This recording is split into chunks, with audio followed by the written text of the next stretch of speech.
ஓம்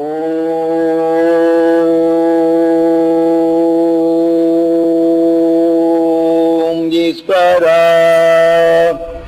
குருதேவா. இன்று சூரியனுடைய நிலைகள் நிலை தடுமாறி இருக்கின்றது. அவனுடைய கதிரியக்க பொறிகளும் கருகிய உணர்வுகள் வெளிப்படுத்திக் கொண்டுள்ளது. இன்றும் சிலருடைய மனிதர்களுடைய நிலைகளை பார்க்கலாம். சூரியனுடைய எதிர்நிலைப்பட்ட கரும்புள்ளிகள் நிறைய உள்ளது சில உடல்களில். ஆக சிலருடைய நிலையில் சூரியனுடைய ஒளிக்கதிர் படப்படும் போது ரொம்ப விபத்துகளும் ஏற்படும். அது உடலுக்குள் சென்று சில விதமான கேன்சரை உருவாக்கும் தன்மை வருகின்றது. அதாவது இரத்த கேன்சர் போன்ற நிலையும் இதே போல அதனுடைய எதிர்நிலையான உணர்வு போது இடைவெளியில விஷத்தை கவரும் அணுக்கள் நம் உடலில் உற்பத்தி பண்ணிவிடுகின்றது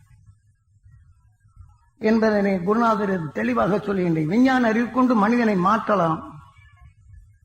ஆனால் விஞ்ஞானம் கொண்டு டாக்டர் பலருக்கு பல நிலை செய்தாலும் டாக்டரும் அதிலிருந்து மீள முடியதே. தற்காலித்து வேணா வாழ்ந்து கொள்ளலாம், குறுகிய காலமே இருக்கின்றது. இன்று 2004க்கு அப்புறம் சென்றால் அந்த காற்று மண்டலமே விஷத்தன்மையாக மாறப்போகின்றது. இதிலிருந்து நாம் மாறுவதற்கு என்ன வழி என்பதுதான் இப்ப சொல்வது. ஏனென்றால் இந்த மனிதன் முழு முதற் கடவுள் இந்த உயிர் என்ற நிலையில் ஆன பிற்பாடு முழுமையடைந்து இன்று துருவ நட்சத்திரமாக இருக்கின்றான். ஆக உலகிலே இருளின் நீக்கி உணர்வின் உயிர் அணுக்களை உருவாக்கும் சக்தி வரும் ஒளியின் சுடராக நஞ்சை ஒளியாக மாற்றும் அந்த துருவ நட்சத்திரத்தின் உணர்வை நாம் எவர் பெறுகின்றோமோ நிச்சயம் இந்த உடலுக்கு நம்முடைய முயற்சிகள் அதன் வழியில் சென்று நம் உடலில் வரும் அந்தன்று நடக்கூடிய தீமைகளை நீக்கி மாற்றிக்கொள்ள வேண்டும். எல்லாத்திற்கும் மூலம் யார்? நமது உயிரே.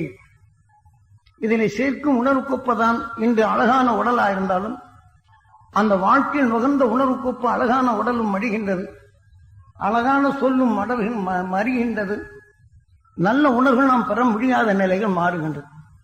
ஆகவேதான் இந்த உயிர் நம்மளுக்கு இந்த 6வது அறிவை வைத்து நாம் சீராக பயன்படுத்தவில்லை என்றால் 5க்கு சென்று விடுகின்றது. ஆகவே 5 அறிவு என்றால் இந்த புலனறிவு இயக்கம் எதுவும் அதன் வழிதான் நாம் இயக்குவோம். ஆனால் பல கோடி உடல்களில் தீமைகளை நீக்கி இந்த உடலின் தன்மை வரும்போது கார்த்திகேயா என்ற பல உடல்களில் தீமையிலிருந்து தப்ப வேண்டும் என்ற உணர்வை இந்த மனித உடலை எடுத்துக்கொண்டனால் எல்லாவற்றையும் அறிந்திடும் சக்தி இருக்குது. நமக்குள் மறைந்த ஞானத்தை அதை வெளிப்படுத்தி அது ஒளியின் சுடராக மாற்ற முடியும். அதனுடைய சந்தர்ப்பத்தை ஏற்படுத்துவதுதான் உங்களுக்கு இப்போது உபதேசம். இப்பெல்லாம் நாம கேட்கிறேன்னா உங்க சந்தர்ப்பம். இப்ப இதை பெற வேண்டும் ஆசை இருந்தாலும் இந்த சந்தர்ப்பம் இச்சை உயிர் ஏற்பட்டால் கிரிகை. இந்த உணர்வின் தன்மை உங்க உடலின் இயக்கம் வருகின்றது. ஆகவே இதை பெருக்கிக் கொண்டால் இச்சா சக்தி, கிரியா சக்தி, ஞான சக்தி.